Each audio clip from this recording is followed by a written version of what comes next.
I didn't lose her all at once. Just one unread message at a time.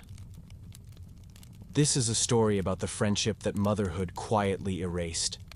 Not with anger, not with goodbye, just with time. Part 1. The friend I thought I'd keep forever.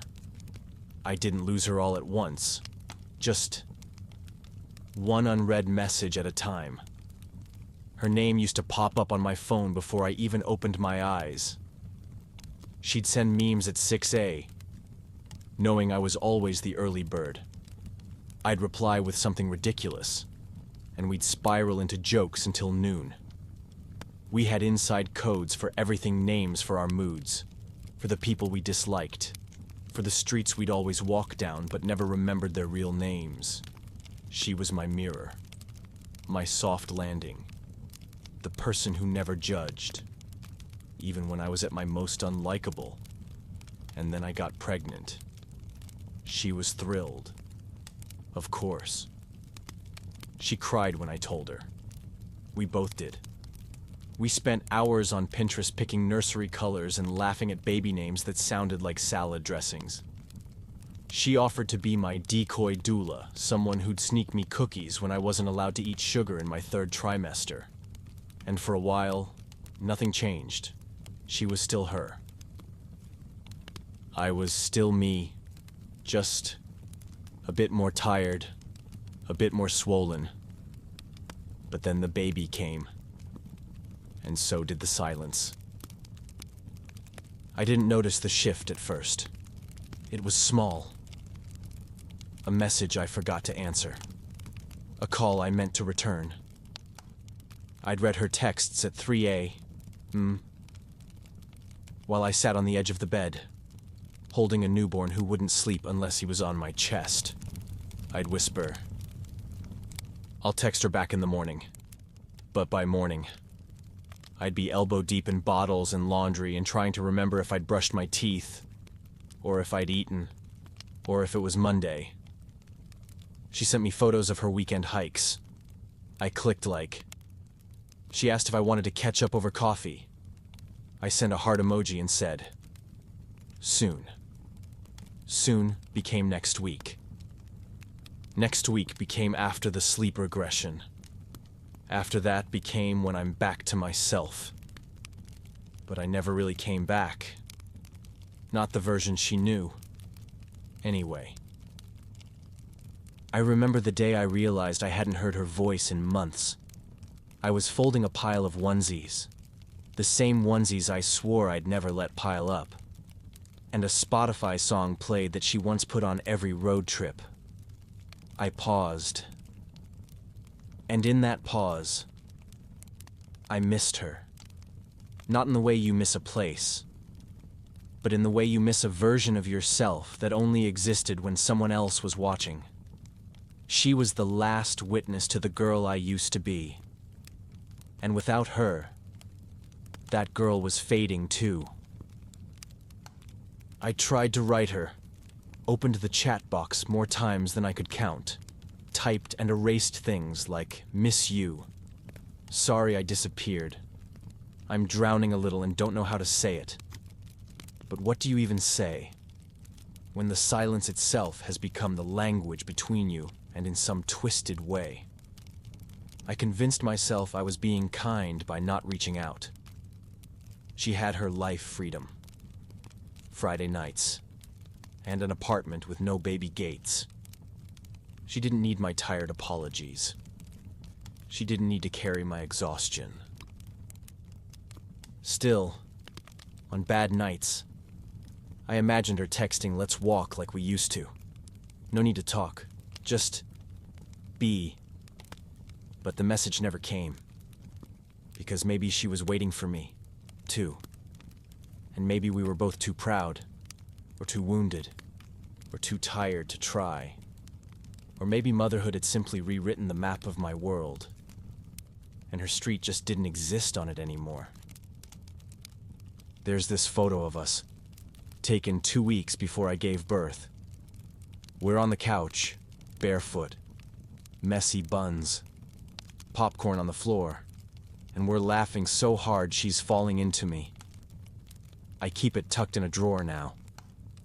Not because it makes me sad, but because some nights it makes me feel more than I can hold. I used to think friendships ended in fights, doors slammed, words shouted, final texts sent in anger. But now I know. Some friendships don't end. They just go quiet. They dissolve in the spaces we no longer have time to fill. They drift into corners we forget to dust. They survive only in old playlists and shared Netflix passwords no one bothers to cancel. And still, some part of me hopes she knows I didn't forget her. I just forgot how to be anything but tired. Tonight, the baby finally slept early. The house is quiet, and I'm sitting here, whispering into a mic, telling this story like it's just for strangers. But it's really for her. In case she ever stumbles across this video. In case she's ever wondered if I noticed the distance too. I did. And I still miss her. Softly. Quietly. Like a message half-typed, but never sent. Part 2. The quiet distance. No one really told me how quiet it would get after the baby came. Not in the room, I mean. The room was never quiet. There were cries, tiny hiccups, plastic toys hitting hardwood floors, white noise machines that never truly masked the ache behind my eyes. But in my chest, in the spaces where my world used to feel full, there was this vast, echoing quiet. The kind of quiet that doesn't happen all at once. It builds, layer by layer. A friend who stops calling. A group chat that keeps buzzing, but you don't know how to jump back in. An inside joke you're suddenly outside of, and soon, you're scrolling through other people's lives with one hand while your baby sleeps on the other arm, wondering when yours stopped being yours. I thought the loneliness would come from being home too much, from the late nights, the diaper changes, the endless loop of feed, burp, change, soothe, repeat. But the hardest part wasn't the repetition. It was the disconnection. I didn't feel like myself anymore. But worse, I didn't feel like I belonged anywhere either. I wasn't the girl from before. She dressed differently.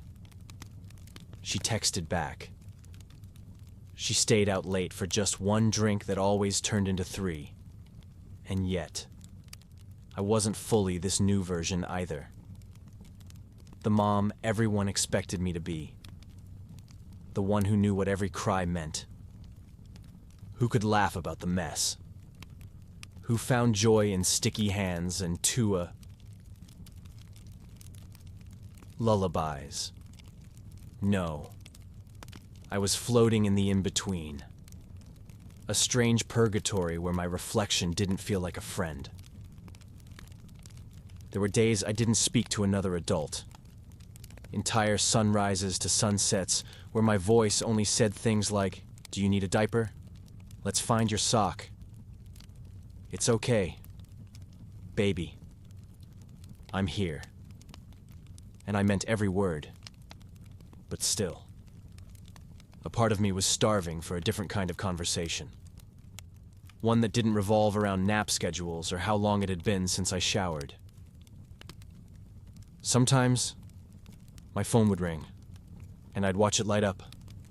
A familiar name. A friend from before. I'd hesitate. Heart jump. But my hands would be covered in something spilled milk. Mashed banana. Tears. I'd tell myself I'd call back later. But the baby would wake. Or something would burn. Or I'd sit down for the first time all day and just forget how to be social. Not because I didn't care, but because I had nothing to give that wouldn't come out cracked and half asleep. The worst part, I started pulling away before anyone even let go. I stopped replying, not because they weren't important, but because I couldn't bear to explain how lost I felt. And you can't text someone. I'm scared I've disappeared and I don't know who I am anymore. Not when they're texting you about wedding plans or new jobs or vacations with people who still remember what it's like to sleep through the night. So I said, "Congrats," with emojis, and typed "so happy for you," and smiled at photos of people who didn't even realize I was vanishing in real time. Sometimes I resented them. Not out of hate, but out of grief. They were still living lives that included brunch, movie nights, clean shirts. They got to be spontaneous. Meanwhile, I couldn't even go to the grocery store without planning around naps and meltdowns and that one parking space closest to the cart return. But mostly, I missed the simplicity of showing up without a diaper bag, of laughing without watching the clock, of talking about something other than sleep regressions and nipple creams. There were moments, late at night, when the house was finally still, and I'd scroll through our old photos. Me and her, me and them, birthdays, beaches, concerts where we screamed lyrics and spilled beer. I'd stare at those frozen moments and whisper, "Where did she go?" Not her. Me. The version of me who wasn't afraid of being left out. Who could carry a conversation. Who didn't flinch when a text came in. Worried she'd have nothing to say. One morning, I tried to write again. Not to her. Not yet. To myself. A letter. Maybe. Something raw. Just to see what would come out. It started with, "I miss you. I miss how light you used to feel inside me." And that's where I stopped. Because it hit me all at once, I hadn't just lost people. I'd lost my own light. Motherhood had given me so much. Love I didn't know I could feel. A purpose so deep it sometimes felt spiritual. But it had also taken things quietly. It didn't ask. It didn't warn. It just slipped in and replaced laughter with lullabies. Dancing with pacing the hallway at 3 a.m. Midnight chats with midnight bottle warmers. People say you become a new person when you become a parent. They don't tell you how long it takes to mourn the old one. One day, while pushing the stroller through the park, I saw a woman around my age holding coffee in one hand, her phone in the other. She was laughing into it. That carefree, full-body laugh that feels like a hug. And something about her expression made my throat close up, because I knew that laugh. I used to have that laugh. I almost stopped her. Almost asked, "Do you ever miss the girl you used to be?" But I didn't. Because maybe she had her own stroller days ago. Maybe she was laughing because she finally felt like herself again. Or maybe she was faking it too. That night, I whispered into the dark. Not to the baby, but to the part of me that still waited in the quiet. I'm still here. I'm just figuring it out. Please, wait for me. Part 3. The Gentle Return. I don't remember the exact day it shifted. There was no dramatic turning point. No sunrise that suddenly made everything clear. No moment where I looked in the mirror and said, "I'm back." It was slower than that. Softer. More like waking up and realizing the air feels different. Like grief that starts to loosen its grip. Not because it's gone, but because your hands have stopped clutching it so tightly. One morning, I noticed something strange. The house was messy, just like always. The sink was full. There were toys under the couch. Half a banana on the armrest. But I didn't feel angry about it. Or ashamed. Or like I was failing. I just looked at it. And instead of spiraling, I smiled. 'Cause the mess meant he was here. We were here. Alive. Trying. Learning. That same day, I found an old hoodie I used to wear before the pregnancy. It was buried at the back of the closet. Smelled like dust and memories. I put it on without thinking. It didn't fit the same.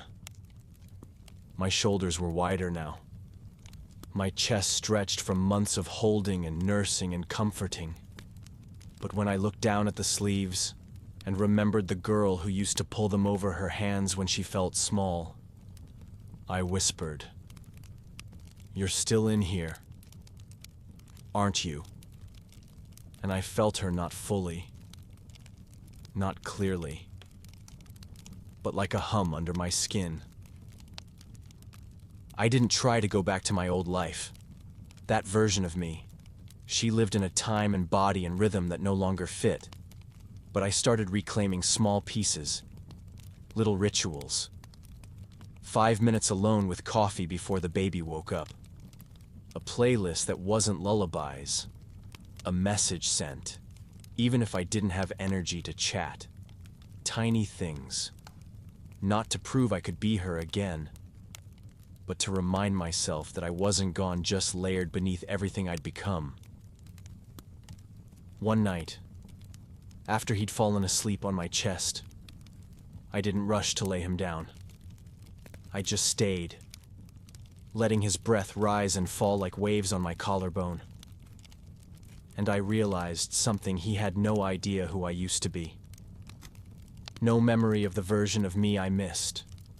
To him, this was the only mother he'd ever know. And he loved her. Not in spite of her tiredness. Not despite her doubts. But because she was his entire world. That hit me deeper than I expected.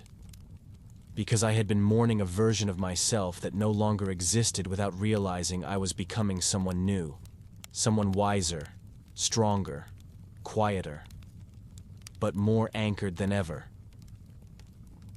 I started writing again, not for anyone else, not to explain or update or reconnect, but just to speak to myself. I wrote on scraps of paper, in the Notes app, on receipts, anywhere I could spill the words before they faded. Sometimes it was just, "You're allowed to be tired," or "You're still worthy," even on days you disappear. And I read them back on hard days. Not to fix anything, but to remember I wasn't broken.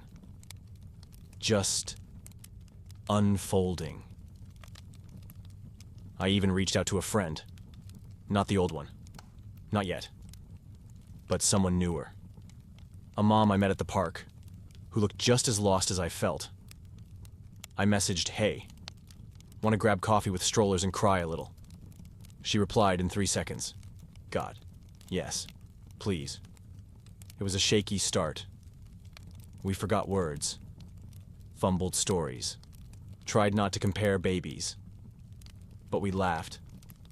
And that laugh didn't sound like the old me. It wasn't loud or wild. It was softer. Lower.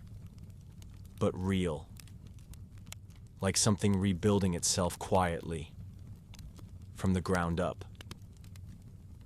Sometimes I still feel lonely. Some mornings still blur into evenings. There are days I wonder if I'll ever feel fully present again. But I no longer feel invisible. Because now, when I see myself in the mirror, even in the mess, even in the sweatpants and under-eye circles, I see a woman who stayed, who didn't vanish even when it felt like she was fading. And maybe that's what healing really is. Not bouncing back. Not returning to normal.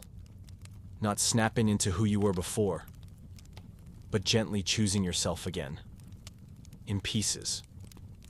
In moments. In whispers.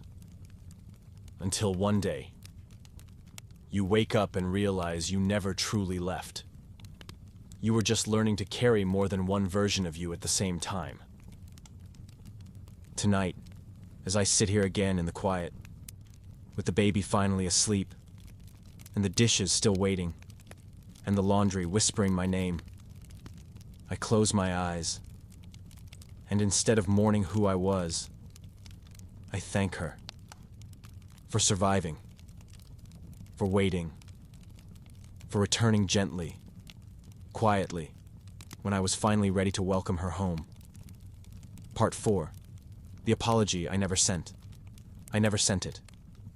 Not because I didn't mean it, but because I wasn't sure what it would change. But still, the words stayed with me. They echoed in my chest during midnight feeds. They waited in the silence between songs on the drive to the pediatrician. They whispered themselves into the margins of my journal, into the steam on the bathroom mirror. So tonight, I'll whisper them here, just in case she ever hears. Dear you, I'm sorry I disappeared. Not all at once. Not in a dramatic, movie-ending kind of way. But slowly, almost politely, one unread message, one rescheduled coffee, one tired emoji in place of real conversation. You didn't do anything wrong. You didn't hurt me. You didn't say something I couldn't forgive. You were just still you. And I was becoming someone I didn't recognize. And I didn't know how to bring that version of me into our world. I told myself it was temporary, that once I got the hang of things, I'd call. That once I could finish a sentence without a baby crying, or sleep through the night without my body aching, I'd find my way back. But the truth is, motherhood didn't just change my schedule. It rearranged my entire identity, my brain, my needs, my limits. And I was ashamed. Not of being a mom, but of not being able to balance both. You knew me as the girl who always showed up. The one who never bailed. The friend who danced on tables and stayed for the after party and remembered your favorite tea. I didn't know how to show you the version of me who cried in the bathroom because I hadn't had a moment to myself in days. The version who forgot birthdays.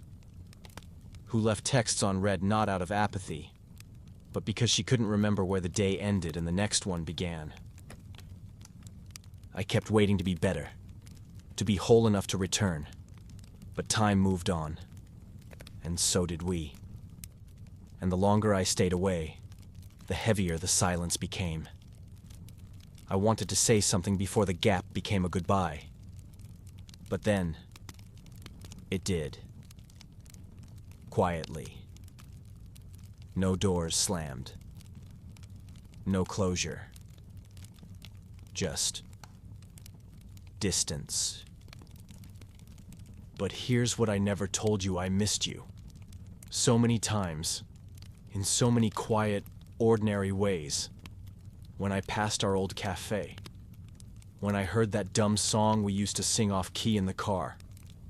When I needed someone to remind me who I was before the spit-up and the guilt and the 4-hour sleep stretches.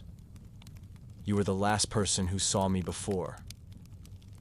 And sometimes, that made it harder. Because being around you made me grieve the girl I used to be. And at the time, I didn't have the strength to hold both you and everything I was afraid I'd lost. But I see it now. How unfair that was to you. To leave without an explanation. To let our friendship fade like background music. when it once played so loud in my life. I'm not asking you to forgive me. I don't expect anything. I just needed to say I'm sorry. And also thank you for being the kind of friend who made the absence feel like a wound. For showing me, even years later, what real connection looks like, because I still miss it. Still miss you, miss. Sometimes I wonder what would happen if I texted you now. Would it be strange? Too much time passed. Too many versions of ourselves layered over the girls we used to be. Or would you smile at your screen and say, I wondered when you'd come back? I don't know. And maybe I never will. But I hope you're well. I hope you laugh loud. I hope you still sing off key. I hope someone always brings you your favorite tea. And I hope you know, even in the quiet, I remembered you. With love. Always. Me. When I finished writing that, I didn't cry. I didn't ache. I just breathed. Because sometimes healing isn't a grand moment. It's just finally saying the thing you've held in your heart for far too long. I never sent it, but in a way, maybe whispering it here was always how it was meant to be heard. Softly, without expectation, just truth, carried on a voice she'll never know is mine. Part 5, and still, I am loved. There are days I still feel like I'm learning how to exist again. Not as who I was, not fully as who I've become, but as a blend and echo and unfolding of all the versions of me stitched together by this strange, beautiful thing called motherhood. And on those days, I move slowly. I let the coffee go cold. I forget the laundry. I whisper apologies under my breath when my patience wears thin. And still I am loved. Not the kind of love that claps loud or posts pictures, but a quieter kind, a deeper kind. The kind that's found in a tiny hand wrapping around my finger, in sleepy eyes that trust me, even when I doubt myself, in a whisper-soft breath against my neck at midnight. As his chest rises and falls in rhythm with mine, he doesn't know the girl I was. He's never seen me at my brightest, or my wildest, or my most put together. He only knows this version, the tired one, the messy one, the one who sometimes cries in the car, the one who makes pancakes shaped like stars, even when she hasn't slept. And somehow, that's enough for him. That thought undoes me, gently, because for so long, I thought I had to earn love by being everything, present, perfect, unshaken. But now I see love was never about how together I seemed. It was about how I stayed, even when I was unraveling, even when I wanted to disappear, even when I forgot who I was. I stayed. And that was love. I think about her sometimes, the friend I lost, the girl I used to be, the life I left behind. I send them silent thank yous now, for what they gave me, for who they helped me become. But I no longer chase them, because I have something else now, something softer, something more rooted, something I didn't know I needed, a slower kind of joy, a quieter kind of pride, a love that doesn't need to shout, because it's steady and warm and true.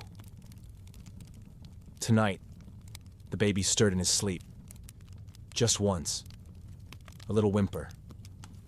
I crept into the room and placed my hand gently on his chest. Whispered, "It's okay. I'm here. He didn't open his eyes, but his tiny hand moved toward mine, touched it, held it, like he just needed to know I was close. And in that moment I knew. I may not be the woman I once was. I may not be the friend I used to be. I may not answer messages right away, or show up on time, or wear matching socks. But I am loved. In the quiet, in the mess, in the space between who I was and who I'm still becoming. So if tonight you're lying there, wondering if anyone sees you, if anyone remembers who you were before you became someone's everything, this is for you. You are not forgotten. You are not behind. You are not broken. You are just becoming, slowly, softly, beautifully, and still, you are loved.